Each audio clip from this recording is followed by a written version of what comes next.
সারের দোকান বন্ধ করে মোটর বাইক নিয়ে বাড়ি ফেরার পথে দুষ্কৃতীদের পিস্তলের বাটে গুরুতর জখম দুই ব্যবসায়ী। প্রথমে ব্যবসায়ীদের লক্ষ্য করে পরপর 6 রাউন্ড গুলি করে বলে অভিযোগ। তাদের কাছে থাকা 60,000 টাকা ও একটি দামি আইফোন ছিনতাই করা হয়। বিকট গুলির আওয়াজে বেরিয়ে আসে গ্রামের বাসিন্দারা। খবর দেওয়া হয় পুলিশ ও পরিবারকে। ঘটনাস্থল করণদিঘি থানা ও বিহারের বলরামপুর থানার কামারতোড় গ্রামে। গতকাল রাতে 10:45 নাগাদ এই ঘটনাকে কেন্দ্র করে ব্যাপক চাঞ্চল্য ছড়িয়ে পড়ে। জখমদের উদ্ধার করে করণদিঘি গ্রামীণ হাসপাতালে নিয়ে গেলে আশঙ্কাজনক অবস্থা থাকায় তাদের রায়গঞ্জ মেডিকেল কলেজ হাসপাতালে রেফার করে জরুরি বিভাগের চিকিৎসক। রায়গঞ্জ মেডিকেল কলেজ সূত্রে জানা গিয়েছে জখমদের নাম নন্দন কুমার মাহাতো, বয়স 27 বছর এবং চন্দন কুমার মাহাতো, বয়স 21 বছর। বাড়ি বিহারের কাটিহার জেলার বলরামপুর থানার বেলবাড়ি গ্রামে। এই ঘটনায় বাংলা বিহার সীমান্তের ঘটনাস্থলে হাজির হয়েছে বিহারের বলরামপুর থানার পুলিশ ও করণদিঘি থানার পুলিশ। পরিবার সূত্রে জানা গিয়েছে বিহারের কাটিহার জেলার বলরামপুর থানার মহিশাল এলাকার দুটি শাড়ির দোকান রয়েছে তাদের।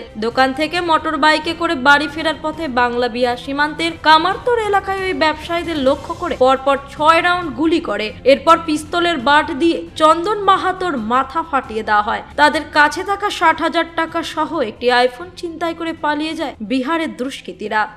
নাম? আমার নাম তেজ নারায়ণ মাহাতো। যারা জখম হয়েছে কে হবে আপনার? আমার মাসির ছেলে। কি নাম তাদের? এক বড়টার নাম নন্দন কুমার মাহাতো আর ছোটটার নাম চন্দন মাহাতো। বাড়ি কোথায় ওনাদের? বাড়ি পড়বে বেলবাড়ি, মেহসাল, বল্লামপুর। আচ্ছা, কি হয়েছিল ঘটনা?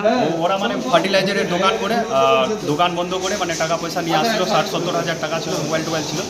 তো ওরা যখন বের হয়েছে, বের হওয়ার পর মাঝখানে একটা জায়গা আছে কামাত বলে, ওখানটায় কি করেছে ওদের মানে চারজন মিলে আগে আটকাইছে। আটকানোর পর মানে এরা মানে ছিনতাই করার জন্য মানে এদেরকে মারতে শুরু করলো। আরও 5-6 জন আর এসে এদেরকে পুরো আগে মেরেছে, গলাতে টিপেছে।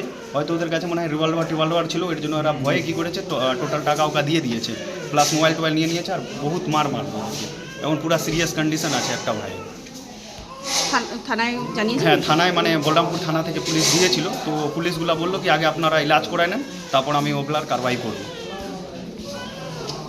6 জন ছিল বলছেন? হ্যাঁ, 6-7 জন বেশি হবে। ওর ভাইটা মানে একদম দেখেছে। আচ্ছা, আর ওদেরকে চিনেও মানে যারা মেরেছে? হ্যাঁ, ওদেরকে চিনে, ওর ছোট ভাইটা চিনে। হ্যাঁ, চিনতে পেরেছে।